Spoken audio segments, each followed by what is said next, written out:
नमस्कार, स्वागत है आप सभी का अपने यूट्यूब चैनल बी एजुकेटर में। एससीईआरटी सीरीज साइंस क्लास 6 से 8 तक का हम साइंस कंप्लीट कर रहे हैं, जिसमें 8th क्लास का फर्स्ट चैप्टर आज हम कंप्लीट करेंगे, दहन और ज्वाला, जिसका नाम है चीज़ों का जलना। तो आज समझेंगे कि दहन क्या होता है, ज्वाला क्या होता है और आपका जो एक एक निश्चित तापमान पर चीज़ें जलने लगती हैं उसे क्या कहते हैं। साथ ही साथ इसका हम पूरे चैप्टर को पढ़ेंगे कि किस तरह से वस्तुएं जलती हैं और किस तापमान पर कौन सी वस्तु जो है जलती है।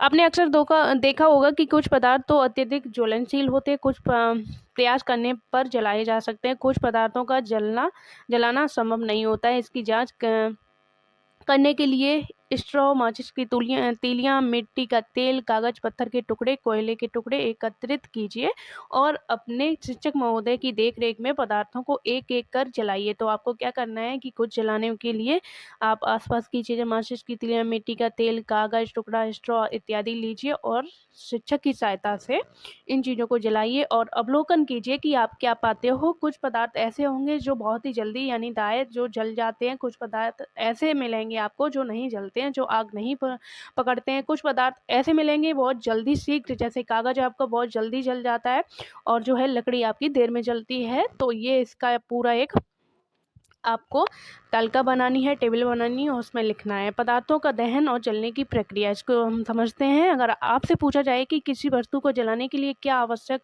होगा, तो आप कहेंगे माचिस या लाइटर। क्या किसी और तरीके से भी चीज़ें को जलाया जा सकता है? आइए पता करते हैं। आपने आसपास के 2 पत्थर उठाइए, इन्हें कसकर आपस में रगड़ने और छूकर देखिए कैसा लगा। अगर इन्हीं पत्थरों को अंधेरे में बहुत जोर से एक दूसरे से रगड़ते हैं तो चिंगारी निकलती दिखाई देती है। रात के अंधेरे में आप इस प्रयोग को कर सकते हैं, वो भी सावधानी पूर्वक आप इसको करके देख सकते हैं। हो सकता है कि आपने बचपन में पत्थर से पत्थर जो है मारा हो, उसमें से चिंगारी निकलती देखी हो। अब यहाँ पर एक चित्र दिया है हैंड लेंस से कागज को जलाते हुए। किसी ऐसे दिन में जब धूप निकली हो तो एक हैंड लेंस और कागज को लेकर कक्षा से बाहर जाइए और हैंड लेंस से सूरज की रोशनी को कागज पर केंद्रित कीजिए। थोड़ी देर में कागज को छूकर देखिए। तो आपको क्या करना है कि यह एक हैंड लेंस लेना है और जो सूरज की रोशनी है वो केंद्रित करनी है आपको कागज पर। उसके बाद कागज को छूकर देखना है कि आप कैसा महसूस करोगे। कागज गर्म होता है, क्या होता है, आपको अवलोकन करना है। हैंड लेंस को वैसे ही कुछ देर तक पकड़े रहिए। ऐसा करने से क्या होता है, इन अवलोकनों के आधार पर सोचिए कि जलने के लिए क्या होता है। जलने से पहले क्या होता है, किसी चीज़ को जलाने के लिए हमें ऊष्मा या गर्मी की ज़रूरत होती है। असल में जब हम किसी चीज़ को गर्म करते हैं तो उसका तापमान बढ़ जाता है। जब हम किसी चीज़ को गर्म करते हैं तो ज़ाहिर-सी बात है उसका तापमान बढ़ेगा और जब तापमान किसी निश्चित मान पर पहुँच जाए तो वह जलने लगती है। यानी कि किसी वस्तु के जो है एक निश्चित तापमान होता है, अगर उस तापमान तक वो उसको गर्म किया जाता है तो वो वस्तु जलने लगेगी। क्या आपने कभी ध्यान दिया है कि माचिस की तीली अपने आप क्यों नहीं जल पान जाती है? क्या जितनी सहजता से कोई कागज़ जल जाता है, उतनी सहजता से कोई काठ या कोई और टुकड़ा भी जल सकता है? वह न्यूनतम तापमान जिस पर पहुँचने के बाद कोई पदार्थ जलना शुरू कर देता है, उस पदार्थ का ज्वलन ताप कहलाता है। तो ये डेफिनेशन आपको ध्यान में रखनी है। इससे यहाँ से क्वेश्चन भी पूछा जाता है कि इग्निशन टेम्परेचर क्या होता है। तो किसी पदार्थ का वह न्यूनतम तापमान जिस पर पहुंचने के बाद पदार्थ जलना शुरू कर देता है, उस पदार्थ का ज्वलनताप कहलाता है।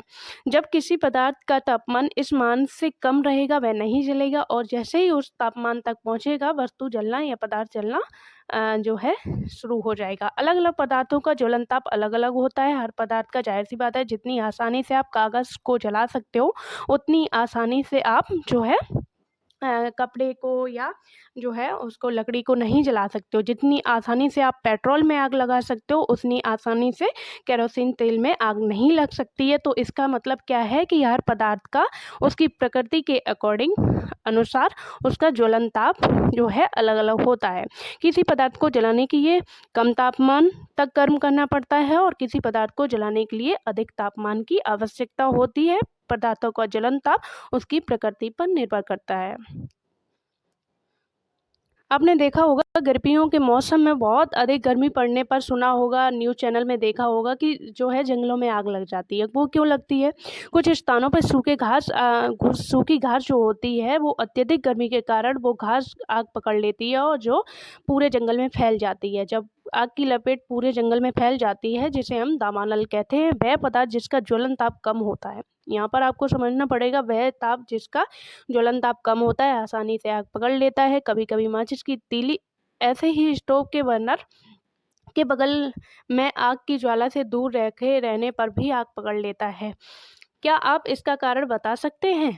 ज़ाहिर-सी बात है, जिस पदार्थ का ज्वलन ताप कम होगा वो आसानी से जलेगा।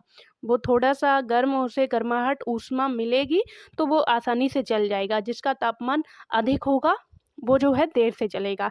किसी पदार्थ की ज्वलन ताप उस पदार्थ की रासायनिक प्रकृति पर निर्भर करता है। पेट्रोल का ज्वलन ताप केरोसिन के ज्वलन ताप से कम होता है। तो यहाँ पर दिया जा रहा है कि पेट्रोल का ज्वलन ताप जो है केरोसिन के ज्वलन ताप से कम होता है। यही कारण है कि पेट्रोल जल्दी आग पकड़ेगा और केरोसिन जो है देर में आग पकड़ेगा। आप यह जानकर हैरान होंगे कि सफ़ेद फास्फोरस नामक पदार्थ ज्वलन ताप इतना कम होता है कि वह कमरे के तापमान पर ही जल उठता है, इसलिए उसे हाथ से नहीं छूते हैं और पानी के अंदर रखते हैं। ये पॉइंट आपको नोट करके चलना है, क्योंकि क्वेश्चन यहाँ से बनता है, चाहे वो आप सीटेट ले लीजिए या फिर आपका कोई स्टेट लेवल का एग्ज़ाम हो। क्वेश्चन यहाँ से पूछा जाता है कि फास्फोरस को किस में रखते हैं? तो फास्फोरस को पानी में रखते हैं, क्योंकि उसका जो तापमान होता है बहुत अत्यधिक कम होता है। नॉर्मल टेम्परेचर पर भी वो आग पकड़ लेता है, जिसके कारण उसे पानी में रखना पड़ता है। अब यहाँ पर हम ज्वलन ताप को समझ चुके हैं। कुछ पदार्थ ऐसे होते हैं जो जल्दी आग पकड़ते हैं, कुछ पदार्थ ऐसे होते हैं जो देर से आग पकड़ते हैं। इन चीज़ों को समझ चुके हैं। अब हमको समझना है जलने के लिए और क्या चाहिए होता है और क्या आवश्यक होता है। हमने जाना कि जलने की आवश्यक शर्त है कि पदार्थ को गर्म करके एक निश्चित तापमान पर पहुँचाना होता है। क्या जलने के लिए कुछ और भी चाहिए होता है? आइए पता करते हैं। क्रियाकलाप 2 आपको करना है। आप मेज़ पर जलती हुई मोमबत्ती के ऊपर कोई बड़ा सा जार या बोतल रखिए। सावधानीपूर्वक ये क्रियाकलाप आप अपने घर पर भी कर सकते हो। आप पाएँगे कि मोमबत्ती कुछ देर बाद बुझ जाती है। ऐसा क्यों होता है? दूसरी बात, जब आप जलती हुई मोमबत्ती को जार से ढकते हैं, तो तब तक उसकी ज्वाला बुझने की स्थिति में आने लगती है। उस समय पर जार को हटा लीजिए। आप क्या पाते हैं कि मोमबत्ती फिर से जलना स्टार्ट हो जाएगी। आप पाएँगे कि मोमबत्ती ज्वाला पहले की तरह हो गई है। क्या इससे पता नहीं चलता है कि दहन के लिए हवा आवश्यक है? तो इससे क्या पता चलता है कि जो दहन होता है उसके लिए हवा का होना आवश्यक होता है, क्योंकि हवा में ऑक्सीजन होती है। ऑक्सीजन जो है दहन में सहायक होती है। तो यहाँ से हमें पता चला कि ऑक्सीजन गैस जो होती है वो जलने में सहायक होती है, दहन में सहायक होती है। आपने वर्ग 7 में ऑक्सीजन की कहानी में जोसेफ प्रेस्टल के द्वारा किए गए प्रयोगों को पढ़ा होगा। उस प्रयोग को पुनः पढ़ें। आप पाएंगे कि मोमबत्ती के जलने में हवा में उपस्थिति ऑक्सीजन गैस सहायक होती है। ये पॉइंट आप नोट करके चलिए कि मोमबत्ती के जलने में यानी कि दहन के जलने में जो गैस आवश्यक होती है उसे ऑक्सीजन कहते हैं, या ऑक्सीजन गैस दहन में सहायक होती है। इस पॉइंट को नोट करते हुए चलिए आगे हम पढ़ेंगे। कागज़ की कटोरी बनाकर, इसी के साथ-साथ एक पॉइंट आपको और नोट करना है कि दहन में जो है आपकी ऑक्सीजन गैस सहायक होती है, लेकिन जब आग लग जाती है तो अग्निशामक के रूप में जो सबसे अच्छा अग्निशामक माना जाता है वो CO2 माना जाता है। आपने देखा भी होगा कि कहीं अगर आग लग जाती है, जो सिलेंडर आप अग्निशामक के जो सिलेंडर होते हैं उनमें CO2 गैस होती है, जो कि आग को बुझाने में काम आती है। अब पढ़ेंगे हम कागज़ की कटोरी बनाकर पानी गर्म करना। क्या आप ये जानते हैं कि पानी को कागज़ की कटोरी में गर्म किया जा सकता है? इसके लिए कागज़ की कटोरी बना लीजिए तथा उसी जलती हुई मोमबत्ती के पास ले जाइए। आप देखेंगे कि कागज़ जल जाता है। ज़ाहिर-सी बात है, आप कागज़ को मोमबत्ती के पास ले जाओगे तो कागज़ जो है जल जाएगा। अब आप एक और कटोरी बनाइए, उसमें पानी भरकर मोमबत्ती की लौ के ऊपर ले जाइए। क्या आप कागज़ की कटोरी जलने लगती है? कागज़ की कटोरी नहीं जलती है। आप क्या पाते हो कि कटोरी से ऊष्मा का संचरण जल में होता है और कागज़ जलने से बच जाता है। तो यहाँ पर क्या पाया कि कटोरी का जो ऊष्मा होती है वो जल में संचरण होती है और कागज़ जो है जलने से बच जाता है। आपने अपने आसपास देखा होगा, लकड़ी वाले चूहे में कुछ खाली स्थान छोड़ दिया जाता है। केरोसिन स्टोव में एक छिद्राकार लोहे एक गोलक वलयाकार रचना होती है जिससे होकर नीचे हवा का प्रवेश होता है, जिससे बर्नर में केरोसिन तेल से भी भीगे कपड़े की बत्ती से तेल को जलने में मदद करता है। गैस स्टोव के बर्नर में कई छोटे छोटे छेद होते हैं जिससे हवा प्रवेश करती है और ईंधन को जलाने में मदद करती है। ये सब क्या उदाहरण है कि दहन में हवा का होना यानी कि ऑक्सीजन का होना जो है जरूरी होता है, जिसके कारण ऑक्सीजन सहायता करती है दहन में। दहन के लिए वायु को होना आवश्यक होता है। इसे उपयुक्त उदाहरण द्वारा समझाया जा सकता है। साधारणतः जलना एक रासायनिक प्रतिक्रिया है जिनमें 3 चीज़ों का होना आवश्यक होता है। तो दहन क्या है, जलना क्या है? आपकी एक रासायनिक प्रक्रिया है जिसमें 3 चीज़ों का होना आवश्यक होता है, जिसमें ज्वलनशील पदार्थ होना चाहिए, ज्वलन ताप पहुँचने का उपाय, हवा की ज़रूरत। आप देखते हैं कि बरसात के मौसम में माचिस की तीली, एक लकड़ी इत्यादि आसानी से नहीं जलते हैं। इसके क्या कारण हो सकते हैं? इसके 2 कारण हो सकते हैं कि ठंड के वातावरण का ताप कम होता है और नमी रहती है। बरसात में नमी ज़्यादा होती है, गर्मी के दिनों में नमी की मात्रा कम रहती है तथा वातावरण का तापमान ज़्यादा होता है। ऐसे दिनों में आप देखेंगे कि माचिस की तीली या गोईठा आसानी से जल जाता है। यदि ये सभी जलावन नम हों तो जलने की कठिनाई होती है। गोईठा, लकड़ी इत्यादि भी केरोसिन डालकर जलाने से जल जाते हैं। आपने इतना समझा कि दहन के लिए क्या क्या आवश्यक होता है, जिसमें ऑक्सीजन आवश्यक होती है, अग्निशामक CO2 होता है, जिसमें अगर कहीं आग लगती है तो CO2 जो है अग्निशामक के रूप में प्रयोग में लाया जाता है। अब हम पढ़ेंगे माचिस की कहानी। अगर आप किसी भी स्टेट लेवल एग्ज़ाम की तैयारी कर रहे हो तो ये पॉइंट आपको नोट करके चलने ही पड़ेंगे, क्योंकि मोस्टली जो है एग्ज़ाम होते हैं तो उनमें ये पॉइंट पूछे भी जाते हैं। और इससे लास्ट जो बिहार का आपका एग्ज़ाम हुआ था, यहाँ से क्वेश्चन पूछा गया था, प्राइमरी लेवल में भी पूछा गया था और सेकेंड लेवल में भी पूछा गया था आपका। तो इन सारे पॉइंट को आपको नोट करके ही चलना है। आप जानते ही होंगे कि पुराने समय में चकमक पत्थरों को आपस में रगड़ने से निकलने वाली चिंगारी से आग लगाई जाती थी। माचिस बनाने का प्रयास सबसे पहले सन 1680 में हुआ। तो ये सन आपको नोट करके चलना है कि माचिस बनाने का सबसे पहला प्रयोग कब हुआ? 1680 में हुआ था। रॉबर्ट बॉयल ने कागज के टुकड़ों पर सफ़ेद फॉस्फोरस लगाकर उसे सल्फर लगे कागज पर रखा। ऐसा करने पर कागज ने आग पकड़ ली। सफ़ेद फॉस्फोरस बहुत ही कम तापमान पर आग पकड़ लेता है, जैसा कि आपने ऊपर पढ़ा था कि रूम के टेम्परेचर पर भी वो आग पकड़ लेता है, जिसके कारण उसे पानी में रखना पड़ता है। इस कारण से बहुत खतरनाक भी होता है। इस तरह से माचिस काफ़ी खतरनाक थी। माचिस का जो रूप आज है उसके बनने की शुरुआत 1845 में हुई थी। सबसे पहले कब हुई थी? 1680 में हुई थी। उसमें सफ़ेद फास्फोरस जो लगाया जाता था, जो कि काफ़ी हानिकारक था, खतरनाक था। और जो आज जो है माचिस का प्रयोग किया जा रहा है, उसकी शुरुआत 1845 में हुई थी, जिसमें लाल फास्फोरस के आविष्कार के बाद हुई। लाल फास्फोरस को अपने आप आग नहीं पकड़ता है, बल्कि रगड़ने पर जो है आग पकड़ता है। अपने घरों में जो माचिस की डिब्बी आप देखते हैं, उसमें तीलियों पर लगा रसायन पोटेशियम क्लोराइड होता है। क्वेश्चन यहाँ से पूछा गया था कि जो माचिस की तीलियाँ होती हैं उस पर क्या लगा होता है? तो ये पॉइंट आपको नोट करके चलना है। तीलियों पर क्या लगा होता है? आपका रासायनिक पोटेशियम क्लोराइड। डिब्बी पर क्या होता है? डिब्बी पर जो होता है लाल फास्फोरस होता है और सल्फर लगा होता है। तो ये दोनों पॉइंट आपको नोट करके चलने हैं कि तीलियों पर पोटेशियम क्लोराइड होता है और डिब्बी पर जो है लाल फास्फोरस और सल्फर लगा होता है। माचिस की तीलियां डिब्बी पर रगड़ने से आसानी से जल उठती हैं, पर अपने आप नहीं जलती, इसलिए खतरनाक भी नहीं होती है। लाल फास्फोरस इस्तेमाल करके पहली बार सेफ्टी माचिस कार्ल लुंडस्टान ने 1855 में स्वीडन में बनाई थी। तो सबसे पहले ये माचिस लाल फास्फोरस का इस्तेमाल करके 1855 में बनाई गई थी। तीलियों पर जो लगा होता है रसायन, उसे पोटेशियम क्लोराइड कहते हैं, और डिब्बियों पर जो लगा होता है वो लाल फास्फोरस और सल्फर लगाया जाता है। यहाँ से कुछ इम्पोर्टेंट जो फैक्ट हैं वो आपको पता चले। अब हम पढ़ेंगे मोमबत्ती का इतिहास। एक छोटी सी मोमबत्ती के जलने में बहुत सी जानकारी छुपी होती है। आइए इसी मोमबत्ती के माध्यम से जलने की प्रक्रिया को और अच्छे से समझने का प्रयास करते हैं।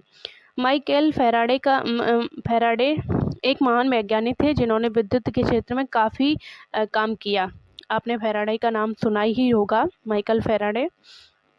उन्हें विज्ञान से काफ़ी लगाव था और विज्ञान के प्रचार के लिए जगह जगह जाकर भाषण देते थे तथा लोगों में वैज्ञानिक समझ विकसित करते रहते थे। 1860 में उन्होंने लोगों को मोमबत्ती का इतिहास बताया, जिसका सारांश था मोम एक ईंधन है, यानी ऊर्जा का एक रूप है। यह एक हाइड्रोकार्बन है जो हाइड्रोजन और कार्बन से मिलकर बना होता है। तो मोम किससे बना होता है? एक हाइड्रोकार्बन है, हाइड्रोजन और कार्बन से मिलकर बना होता है। यह मधुमक्खी के छत्ते से भी निकाली जाती है। तो ये जो मोम होती है वो मधुमक्खी के छत्ते से भी प्राप्त होती है। इसमें एक बत्ती लगी होती है जो चारों ओर मोम से घिरी रहती है। अतः इसका नाम पड़ा मोमबत्ती।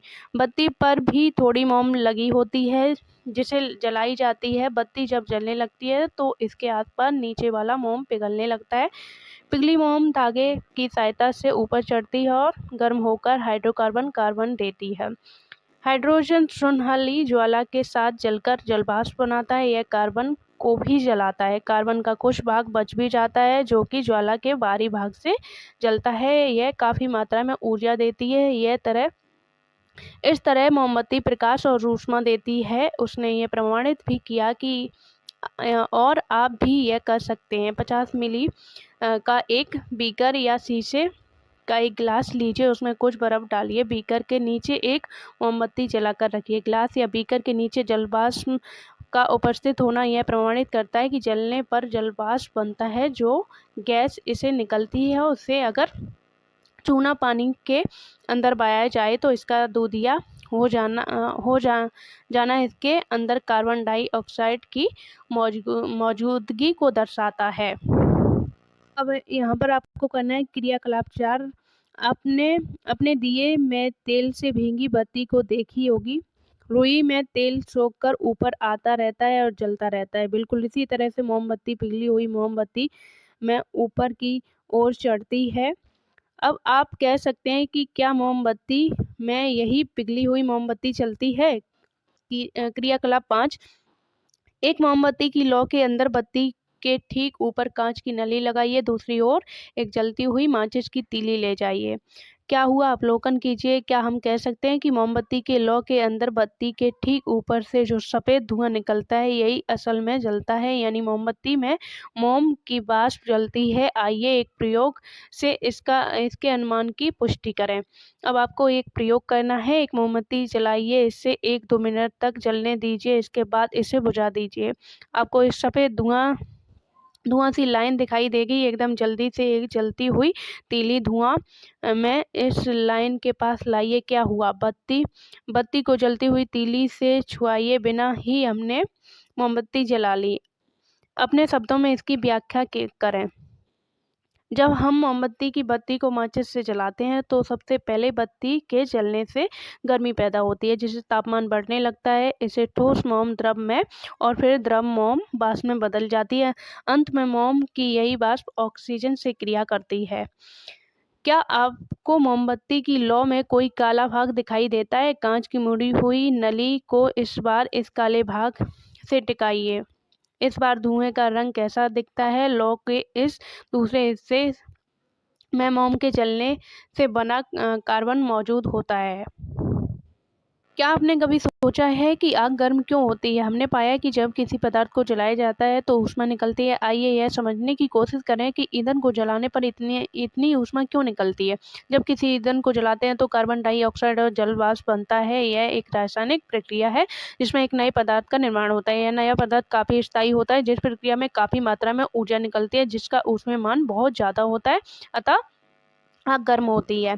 अपने घर, खेत खलिहाने, दुकानों और कारखानों में कभी आग लगते हुए देखा सुना होगा। क्या आप जानते हैं कि झारखंड का एक खनिज इलाका भी आग के लिए संवेदनशील है? झारखंड के खनन क्षेत्रों में आग लगना आम बात है। यदि आपने इस तरह की कोई घटना देखी हो तो इसके बारे में चर्चा कीजिए।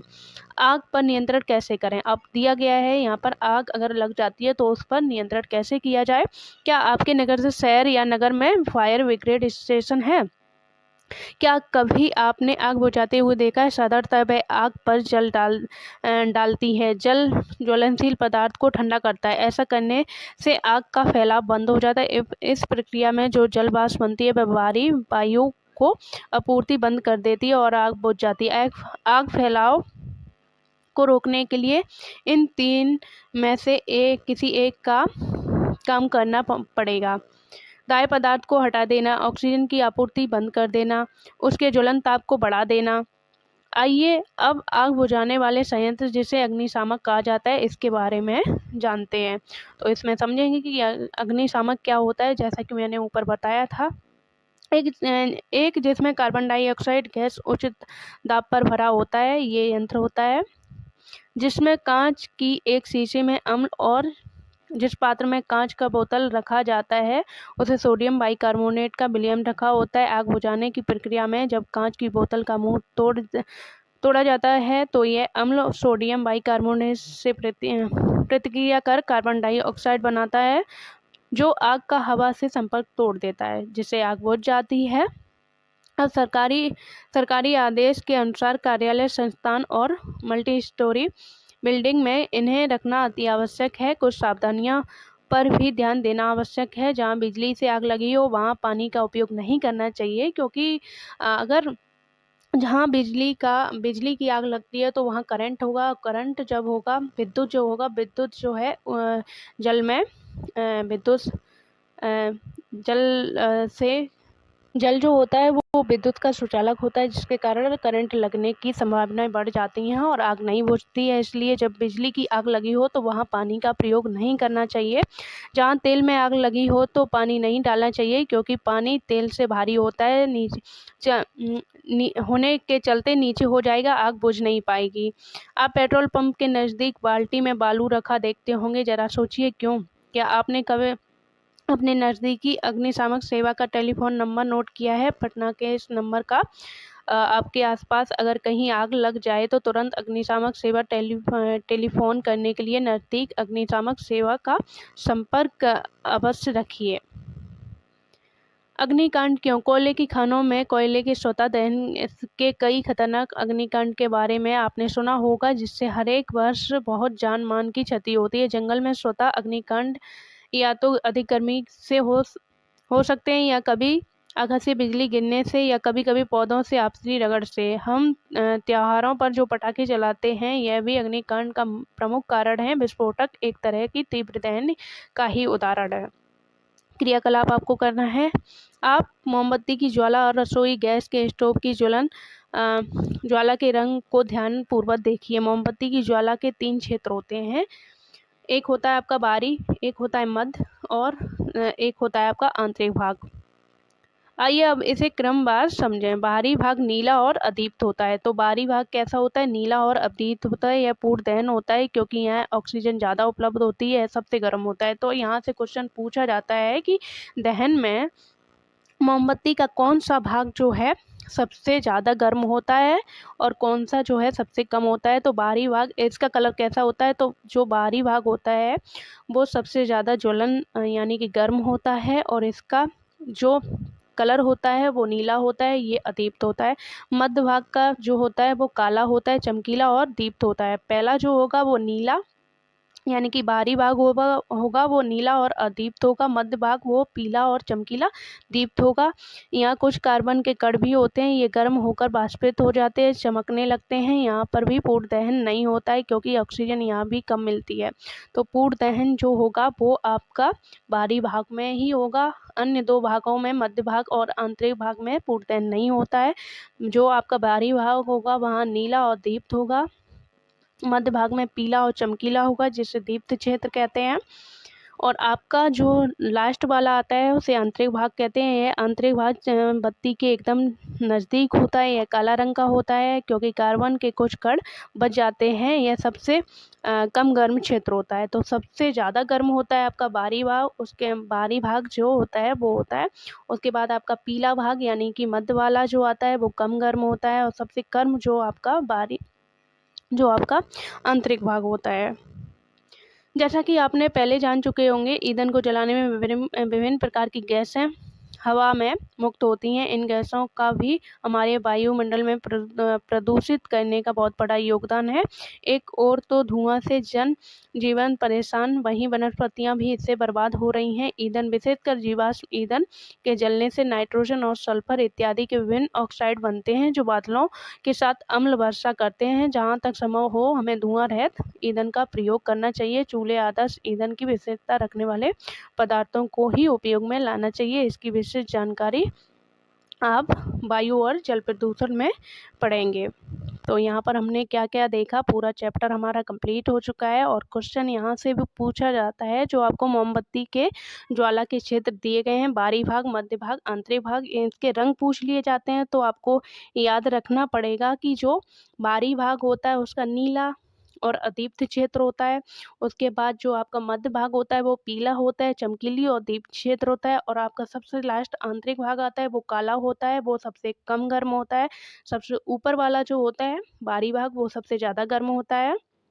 तो ये पॉइंट आपको याद रखने पड़ेंगे। और इसको देख लेते हैं कि हमने इस चैप्टर में क्या क्या सीखा। तो इसमें सीखा, दहन एक रासायनिक प्रक्रिया है, यानी ज्वलनशील पदार्थ और ऑक्सीजन के बीच अपक्रिया होती है। खाना बनाने के लिए से लेकर ट्रांसपोर्ट तक हमें ईंधन की आवश्यकता होती है। दहन के लिए दाह्य पदार्थ ऑक्सीजन की उपलब्धता और इसे ज्वलन ताप तक पहुंचाने की आवश्यकता होती है। वह क्षेत्र जहाँ पदार्थ का पूर्ण दहन होता है ज्वाला का बाहरी क्षेत्र होता है। ऐसे पदार्थ जो लौ पर गर्म करने पर जल जाते हैं ज्वलनशील पदार्थ होते हैं। जो पदार्थ लौ पर गर्म करने पर नहीं जलते अज्वलनशील पदार्थ होते हैं। वह तापमान जिस पर पहुंचने के बाद कोई पदार्थ जलना शुरू हो जाता है उस पदार्थ का इग्निशन टेम्परेचर कहते हैं, यानी कि उस का ज्वलन ताप कहलाता है। ऑक्सीजन की उपस्थिति में ज्वलनशील पदार्थ के जलने पर ऊष्मा और प्रकाश उत्पन्न होने की प्रक्रिया को हम दहन कहते हैं।